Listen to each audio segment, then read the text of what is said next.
Amém. Nós vamos abrir a nossa Bíblia, já que nós estamos hoje, o trabalho de quarta-feira é um trabalho assim bastante dinâmico, porque a gente tem 1 hora para a gente fazer 3 expedientes, né? Período de louvor, meditação da palavra e a ministração das orações. E nós estaremos meditando mais uma vez uma série de mensagens que nós estamos meditando sobre confiança, né? E hoje nós vamos estar meditando sobre Gideão, homem da confiança de Deus. Amém? Está em Gideão, ou está no livro de Juízes, no capítulo 6, do versículos 11 ao versículo 16. Vamos ler então o texto. Então um dia o anjo do Senhor veio e sentou-se debaixo do carvalho da fazenda de Joás, da família de Abiesra, em Ofra. Gideão, filho de Joás, estava malhando trigo. Fazia isso no lagar, local onde as uvas eram espremidas para a produção do vinho, para escondê-lo dos medianitas. O anjo do Senhor apareceu a Gideão e disse: Homem valente, o Senhor está com você. Gideão respondeu: Ah, meu Senhor, se o Senhor está conosco, por que aconteceu tudo isso com o meu povo? E onde foram parar todos os milagres que os nossos pais contaram, como os que aconteceram quando o Senhor libertou Israel do Egito? Porém agora o Senhor deixou o meu povo desamparado e entregue ao domínio destruidor dos medianitas.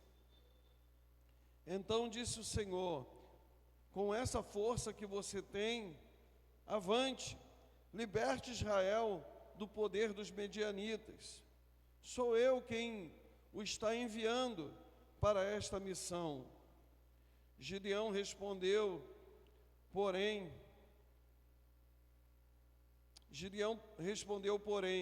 Ah, Senhor, como posso livrar Israel?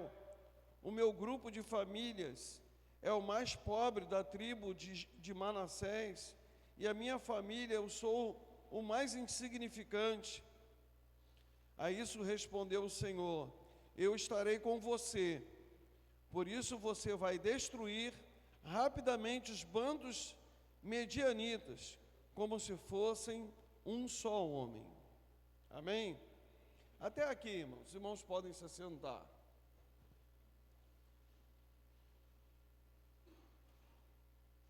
A história de Gideão ele foi um juiz em Israel. O período dos juízes foi um período bastante difícil para a nação de Israel, porque o período de juízes é exatamente o período pós o deserto. O povo tinha saído do Egito, Deus havia feito um milagre do povo sair, e com a mão forte e poderosa o Senhor guiou o povo, libertou o povo, e agora o povo sai, é uma bênção. Tanto é que Gideão está aqui questionando a Deus: por que agora a gente está entregue nas mãos dos medianitas? Por que esse povo está vindo e roubando e maltratando? Se você pegar os versículos anteriores, você vai ver essa história que eu estou contando para vocês. A vida de Gideão é uma história muito bonita, mas que você pode ler em apenas 2 capítulos. O capítulo 6, 7 e 8 de Juízes conta essa história, né? A história de Gideão. E por que a gente está falando de que Gideão, homem da confiança de Deus. E eu queria compartilhar com vocês um pouquinho dessa história de Gideão, porque muitas vezes, quando a gente fala assim, ó, Gideão, homem da confiança de Deus, a gente fica assim já, como se a gente já estivesse até beatificando, tornando Gideão como sendo um santo homem de Deus, e a gente faz assim uma blindagem, como se ele fosse fora do comum, como se ele fosse assim, como se nós não estivéssemos na mesma condição que Gideão. Mas eu quero dizer para os irmãos, que nós somos, irmãos, filhos de Deus. As promessas que Deus tem, que Deus teve para com Gideão, Ele é o mesmo Deus que trabalha nas nossas vidas. E da mesma forma como que Deus tratou de Gideão, Ele também trata conosco. Os irmãos viram aqui que Gideão, quando o Senhor fala para ele que ele ia ser, que o Senhor estava chamando ele para ele lutar, para ele guerrear contra o povo que estava maltratando. Se os irmãos forem ver a história, olha só, o povo de Israel estava em desobediência contra Deus. Deus, você lendo, você vai ver que o Senhor vai estar dizendo, olha, eu tirei vocês do Egito, eu manifestei do meu poder sobre a vida de vocês, mas vocês se desviaram, vocês se esqueceram da minha lei, vocês esqueceram das minhas promessas, por isso vocês estão passando por essa situação. Mas Deus, o homem a quem Deus confia, ele passa a ser resposta daquilo que Deus quer fazer. Você entende que você está aqui hoje? Eu acredito que cada um de nós aqui veio, e cada um de nós aqui tem uma proposta, ou seja, um interesse, um desejo de Deus trabalhar na nossa família, de Deus nos dar resposta. E eu quero dizer para os irmãos, de que os irmãos são a resposta de Deus para a família dos irmãos. Amém? Você precisa entender isso, eu sou a resposta que Deus precisa para a minha família. Que às vezes a gente fica pensando assim, ó, Deus vai fazer o extraordinário, Deus vai fazer acontecer. De repente você pensa, até mesmo dentro da tua casa, que Deus vai fazer através do teu pai, ou através da tua mãe, ou através do teu irmão, mas você nunca se posiciona em pensar assim, ó, Deus quer trabalhar em mim, a partir de mim, Ele vai fazer a obra dEle. E aí você vai ver que o próprio Gideão, ele, quando o Senhor fala que ele vai fazer, o que ele fala? Senhor, eu sou de uma família, a minha família é a mais pobrezinha, eu sou da tribo de Manassés, eu não sou de uma tribo grande, eu não tenho uma raiz, eu não sou de uma família que tem uma certa tradição. Senhor, eu sou pobrezinho. E aí o Senhor fala, meu servo, tu és muito valoroso. Tem algumas versões que falam de que você é muito valoroso. Aqui nessa versão que nós lemos, fala de que ele era muito valente. Sabe o que eu aprendo aqui nesta lição? É que Deus, Ele vê você, que talvez nem você mesmo enxergue como que Deus te vê. Muitas vezes você não se valoriza, você não pensa que você é um varão, uma varoa, uma mulher, um homem de Deus de muito valor. Mas eu posso dizer para você que você é de muito valor, irmão. Você acha que Deus ia comprar alguma coisa que não tivesse valor? Você acha que Deus ia enviar o seu filho para morrer na cruz, derramar o sangue ali no Calvário, para alguém que não tivesse valor? Você é de muito valor. E aquilo que Deus fez na vida de Gideão, Ele também quer fazer na nossa vida.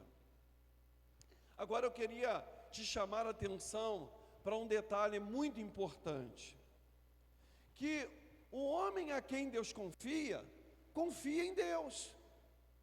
Assim como Deus confia em nós, assim como Deus, quando a gente diz assim que Deus confia em alguém, é porque Deus quer usar esse alguém, ou seja, quando Deus confia em você, é porque Deus tem uma obra a realizar e Ele precisa de você. Ele está contando com você para Ele realizar essa obra. Então, você é de grande valor. Agora, Gideão, ele era um homem que ele, ao mesmo tempo que Deus falou isso com ele, mas ele queria ter uma experiência com Deus. E é algo muito importante na nossa vida, nós termos experiências com Deus. Deus, Ele quer se manifestar aos irmãos. Deus, Ele quer se revelar aos irmãos. Agora, os irmãos também, nós também, temos que ter interesse em conhecer o Senhor. Senhor, eu quero te conhecer. Senhor, eu sei que o Senhor quer fazer uma obra na minha família. Senhor, mas eu quero te conhecer. Eu quero saber quem é o Senhor. Eu quero me aproximar do Senhor. E aí Gideão, ele faz exatamente isso.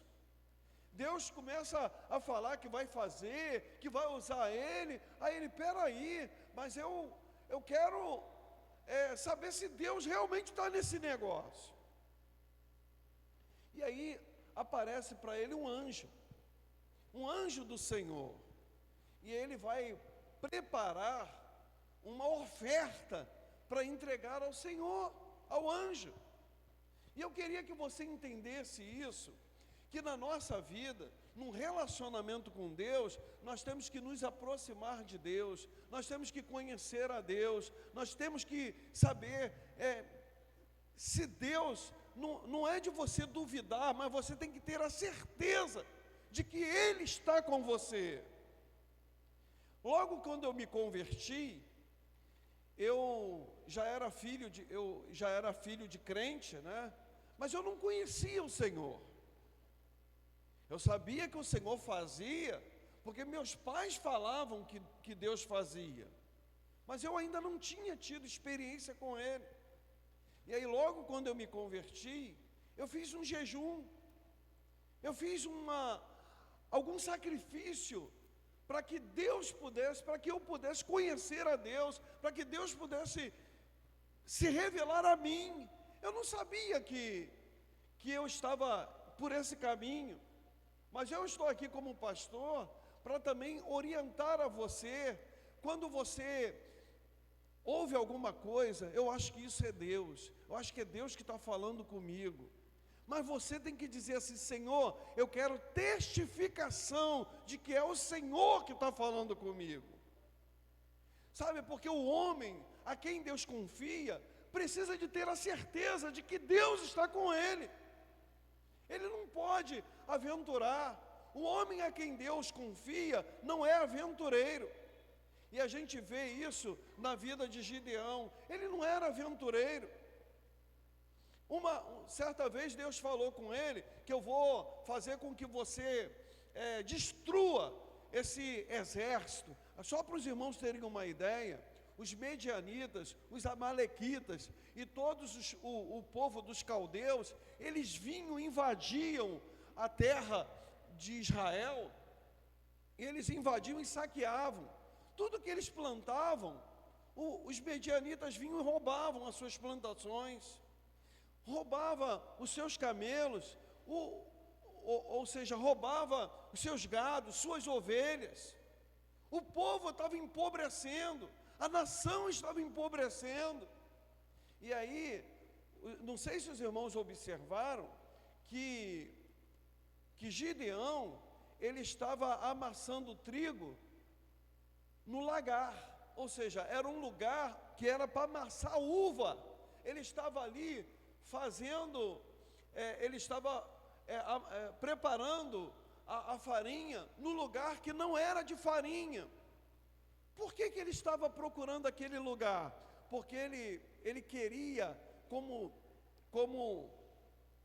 um soldado de Deus, ele queria defender o seu povo. E ele tinha que montar uma estratégia, porque se o povo vinha para roubar, para saquear, se você demole para o ladrão, o ladrão entra na tua casa, rouba tudo. Mas aí você sabendo de que existe alguém que está querendo invadir tua casa, você vai colocar um guarda, ou seja, você vai criar uma estratégia para pegar essa pessoa. E Gideão, ele fez exatamente isso. E por ele fazer isso, Deus viu nele alguém a quem podia confiar. Esse é um homem que vai defender o meu povo.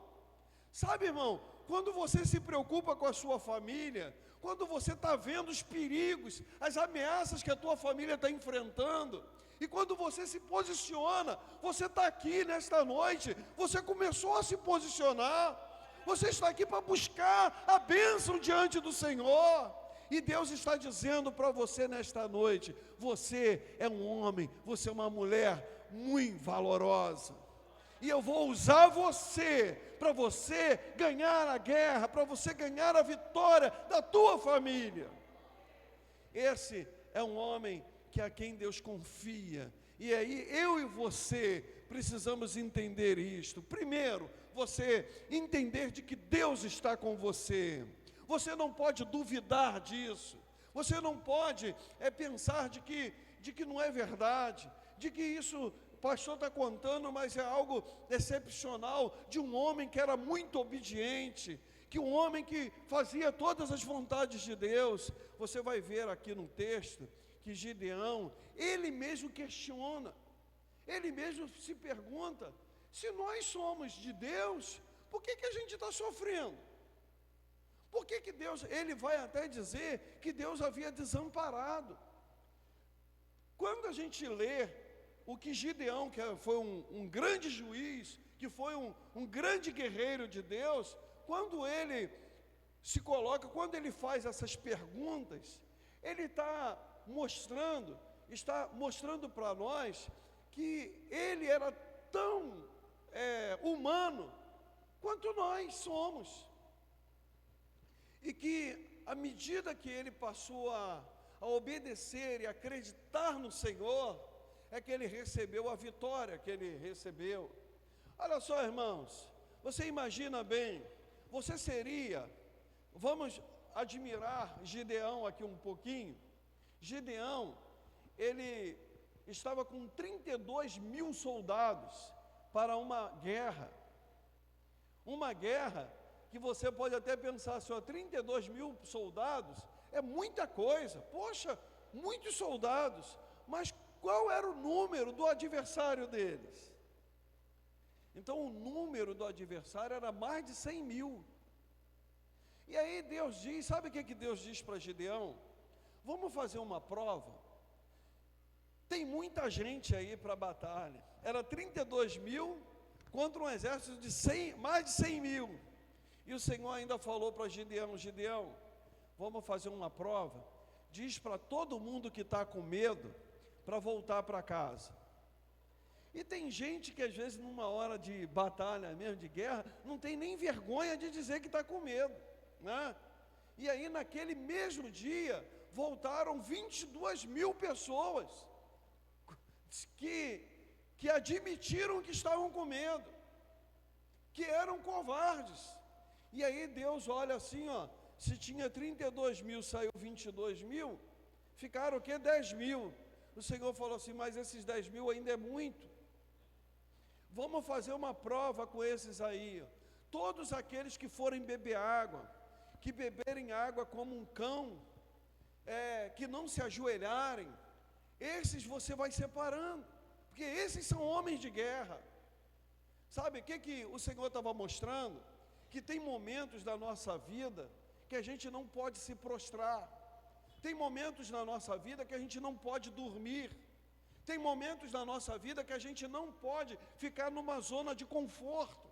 Se a gente está numa guerra, a gente tem que ficar esperto diante da guerra. Nós não podemos aí, o que o Senhor estava dizendo? Que tinha gente que na hora de beber água, parava, ficava prostrado, né? Bebia água à vontade, e Deus queria que aquele que bebesse água assim, que bebesse vigiando, como se estivesse lambendo aí o Senhor separava, mas só separou, sabe, dessa quantidade de 10.000, Deus separou 300, só 300, e o Senhor falou assim, são com esses que você vai vencer a guerra. Agora eu pergunto, muitas vezes, eu e você, diante das situações na vida, a gente olha as circunstâncias, a gente esquece da promessa. Primeiro que Deus disse para ele, que você não precisa temer, que você vai destruir vamos dizer assim, esse exército. Quando você lê na Bíblia, que quando a Bíblia fala assim, era como se fosse uma multidão de gafanhotos, era como se fosse uma praga, tinha muita gente, mas muita gente mesmo, contra Israel. Mas Deus promete para Gideão, dizendo assim, você vai eliminar esse povo como se fosse um homem só. Por quê? Porque, irmão, aí você pode tomar posse dessa palavra nesta noite. Irmão, por mais que o gigante ele seja grande, por mais que o outro lado, o inimigo, esteja te ameaçando, mas, irmão, entenda uma coisa, quem vai guerrear por você é o Senhor, que você confia no Senhor. Então acredite nisto. Por mais que a situação esteja difícil, muitas vezes você ouve a palavra aqui, aí você ouve a mensagem e você sai confiante. Mas quando você chega em casa, em vez de melhorar, as coisas pioraram. Mas eu quero dizer de que mesmo quando as coisas piorarem, não desanime, não olhe as circunstâncias, creia na promessa. Se Deus disse que está contigo, você vai vencer. Você tem que se apropriar dessa palavra e não ceder diante das circunstâncias, porque o mesmo Deus de Gideão é o mesmo nosso Deus, e assim como ele foi com Gideão, ele está com você também. Amém? Que o Senhor aplique essa palavra no seu coração, no meu coração, e que nós possamos ser esse homem da confiança do Senhor. Porque o homem da confiança do Senhor não é a quem Deus vê como o sobrenatural, como um homem de ferro, como um homem de aço, mas ele olha um homem que confia nele, e Deus confia em todos aqueles que confiam nele. E que você também possa confiar no Senhor, porque você será da confiança do Senhor. Glória a Deus. Enquanto